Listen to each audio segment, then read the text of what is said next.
I've been teaching AP US History since 2013. In 2013, we had a student panel or a veteran panel come in to speak to the classes about what it's like to be in the military.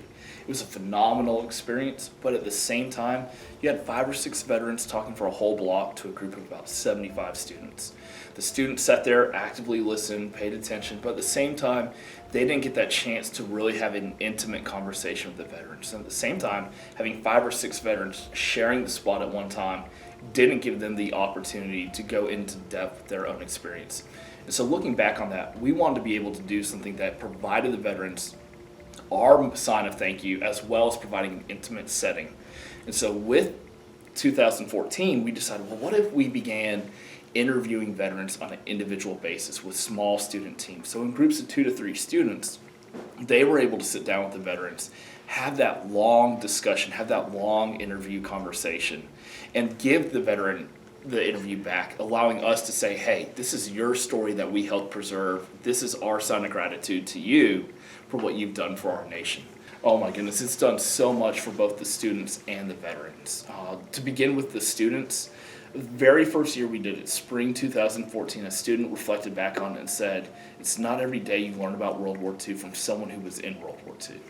And so it gives them a unique perspective. It allows them to hear about the realities of war from an actual living primary source, not from a textbook. And so that's a very unique experience. And it allows them to meet and find out more about what they want to know more about. So it allows them to have that kind of that eye-level perspective of what war is like. Well, Busbin's class, obviously, you just see facts, you just see a timeline, you see, what happened in the war going forward. But in this, you really get put into, I really was able to see the war through his eyes. I could really tell what was going on in his job, his duty in the war. It was something different, and it was something really interesting to hear.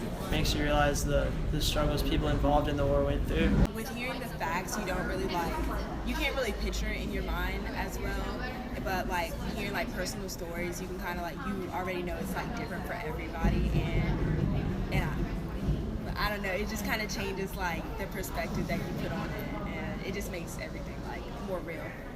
For the veteran, we know that's therapeutic to share experiences, to be able to talk through their emotions and what they encountered. But also it shows them that we do care. I had an email from a veteran this past summer, a Vietnam veteran who participated in our interviews last year, who said there have only been 2 moments in his life that he has felt the level of gratitude that he felt coming in here. Because for our Vietnam veterans, many of them were just either ignored when they came home or mistreated. And so by us saying we appreciate what you did, irregardless of what we think about the war, it was a sign that he matters and that we appreciate what he did. I'm Cleveland Ashley from Midland, Georgia. What did I do? I came here to participate in the program to give my story. Well, I had wanted to participate about 13 years ago, and when they were gathering information on the history of the veteran, but I had a stroke, and so I had an opportunity. They sent an email out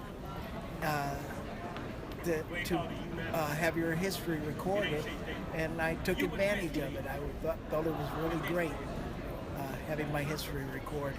You were losing a portion of it that by not recording it.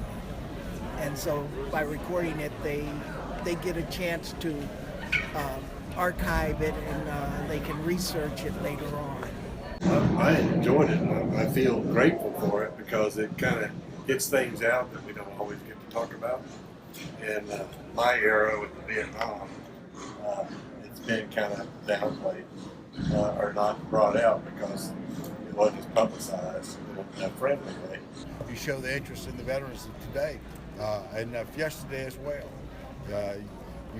You're closing the gaps between your age group and my age group. That's important to be able to communicate in that level. I think it's very important that you have an understanding of the history of the sacrifices that are made by soldiers, veterans, that no matter how good, no matter how bad the war was, how popular it was still, it's a good thing to know that we had vets that went over there and did their job and come back home to America. I've learned so much from conducting these interviews. I was sharing today with my students as we got ready for the upcoming interviews that I've learned what the students are capable of. Just human compassion and kindness. There are some difficult moments in the interviews, and to see the students rise above those difficult moments, to get out of their seat, to maybe offer a hand to the veteran, or to be able to show not sympathy, because the students can never sympathize with this plight, having never been in war themselves, but to be able to show a sense of perhaps empathy has been a very powerful experience. This is just a tremendous project that it's not about me, it's not about Auburn High School, and in a way it's not about the veterans themselves, it's about the community. This is something that involves and entails everyone, and so the interviews we produce, by being able to be put online for the community to see, by the involvement of the community veterans, by the involvement of the students, it's just a community effort that makes it a very unique experience that I'm very proud of the students at Auburn High School being a part of.